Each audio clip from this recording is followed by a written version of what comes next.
Hi everybody. I'm going to go ahead and start on part 3 of my series, Bumps in the Night. As I just said on the previous YouTube video that I just posted, I promised that I would give you an episode this evening because I'm going to be out on vacation next Thursday, which is our taping day. So I'm going to start with when I was 21 years old. I was a senior in college, and I met someone through the church, actually on a blind date, and I married him. And he was working in Columbus, and I would stay with my mom and dad during the week, and then I would go up on the weekends to visit him at the condo where the company that he worked for had him staying. I married him in February, and by spring, a lot of the paranormal stuff that I'm getting ready to talk about, that's when that started. I went up there for the week of spring break, and the first incident that I remember is that I was sleeping on the couch in the living room of the condo, and the first encounter was a dream. Now, I think you should have a little bit of background. At this time, I was really heavy into church, and I was doing a lot of research on the reality of hell. In fact, I had read a book prior to going up there that was recommended to me by he and his mother, and I had really done a lot of soul searching and a lot of objective research on hell. So I don't know if that's what brought all of this activity on, but I have always believed that it did have something to do with it. So as I was saying, the first encounter, I was laying in the living room, and I had a dream that I saw an imp in the master bedroom closet in the corner, in fact. If any of you aren't familiar with what an imp is, it's a type of demon. It's littler than most demons. When I see this in my head from the dream that I had, he's little. He's probably about that tall. He was very gray. He had little tiny wings. I mean, he was like the picturesque of what you see in your head of like a little tiny demon out of a horror movie. He had little horns, but he was horrifying, and it felt very real to me, even though it was a dream. And then I remember waking up abruptly from that dream. And later on in the day, as I was hanging up clothing in that closet, I had sort of forgotten about the dream, and then the temperature in that closet plummeted. And then it got really hot and then really cold. So the fluctuation of the temperature told me that there was energy somewhere. But of course, I was different back then, so I automatically thought, well, I must be, really freaking out because I'm away from home again, I'm newly married, here we go again. So I tried to rationalize it all. After that, I didn't like sleeping without my husband. I didn't like sleeping without my husband in the first place. But I liked it even less then.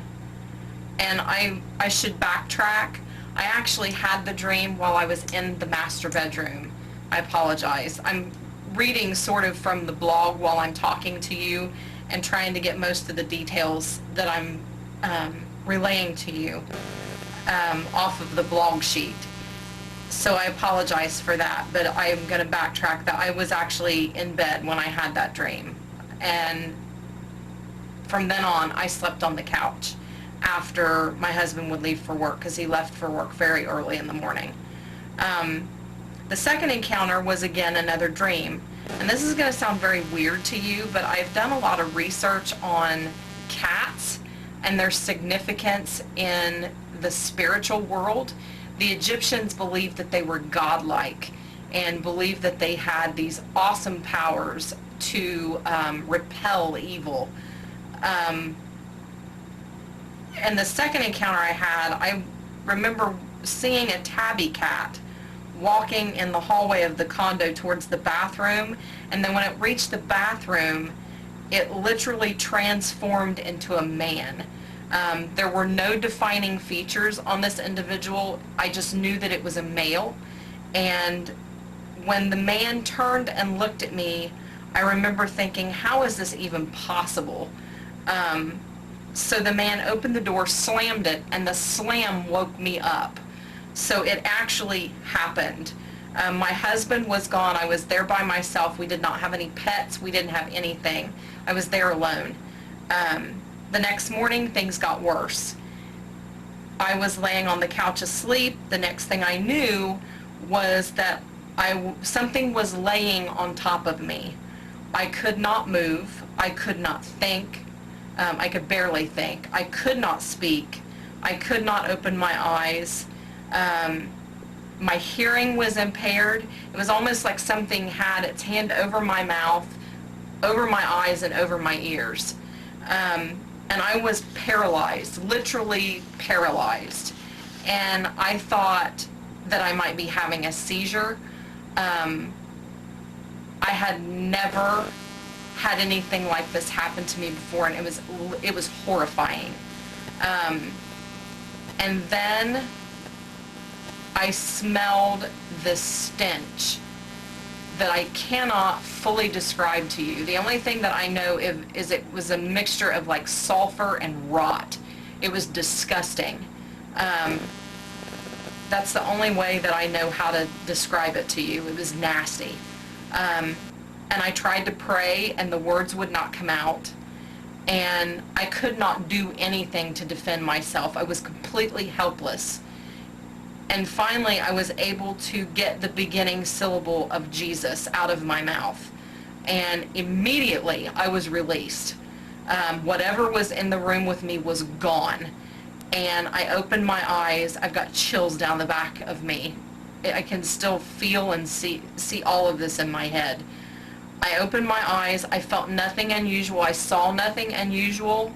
I wondered if I was going insane, to be quite honest with you. I was very concerned about my mental health.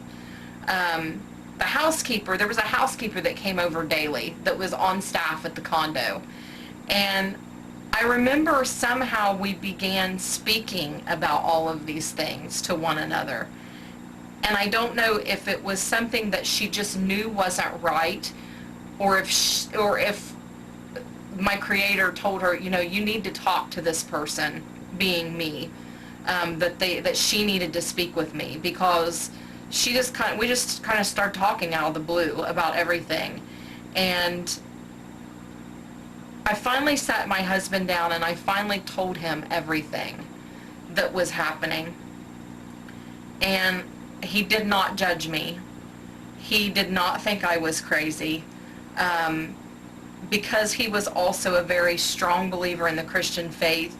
He also had shared with me some demonic encounters that he had had as a teenager and as a young adult. He explained to me that as a boy, he was consistently woken up by a dark figure that was standing at the end of his bed. So even into early adulthood, he was experiencing these things. So I was very appreciative that he did not judge me. I sought prayer through my church, and I was actually anointed with oil to try and bless me and cleanse me. We also met with one of his friends that was very spiritually gifted, but he blamed me for the attachment. He said it was something that I must have done to cause such an outrageous attack. Honestly, I didn't care who was to blame. I just wanted it to stop because it scared me. And it turns out that those incidents were only the beginning of what was coming. And that is all I'm going to share with you for this evening. I will be posting another video, not this coming Thursday, but the Thursday after that, as I said. But I wanted to take a moment to thank you all again for supporting me and being interested in these kind of things. It means a lot to me because this is very exposing.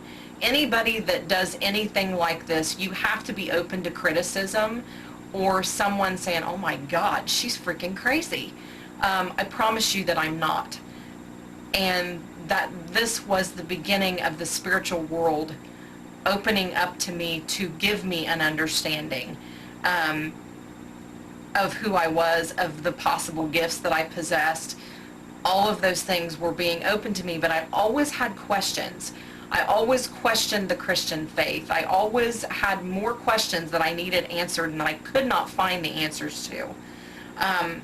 So to kind of skip over that, because I don't want to get into that yet, I'm going to tell you about something very cool that's happening on Facebook, on my Facebook page. And you can find me on Facebook at Tracee.Ford.75. That is my personal, my author Facebook account. I am hosting a like party, L-I-K-E. I started it with a 500 goal and reached it within an hour. So now it's a 600 like party. So what that means is if you're viewing this video and you want to participate, friend me on Facebook and I will invite you to the event, because what you can win is a free copy of Between Worlds, The Fine Line. And what that is that's my first fictional novel that I've written, and it was published by PDMI in April of 2013, so it's fairly new. So I'm trying to promote that, but I'm also giving away free ebooks of that novel if we can reach the goal of 600. So all you have to do is participate, click on the author page, there's a link right there on the event, like it, leave a comment there, or leave a comment in the event, and you're automatically entered to win. And then I'm also going to be engaging in a production meeting this evening with PDMI, because I have a second novel coming out at the end of this month, and it is a little bit creepier, a little bit darker. I'm very, very proud of that second novel. It took me quite a long time to finish it. It took me quite a long time to finish both of them. But this one they both mean a lot to me. The second one is more crime story oriented, but there's some paranormal stuff sprinkled in there. But I'm going to end this evening with a big fat thank you and a sincere appreciation for the fact that you are interested in these kind of things. As I always say, if you have stories that you want to share, get into my website, click the contact link, we can converse.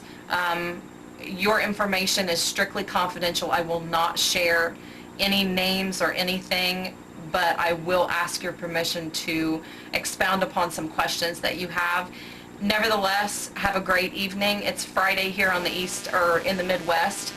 It's about 8:30, and have a great weekend. If your weekend already hasn't started, have a good one, and I will see you in about 2 weeks. So enjoy.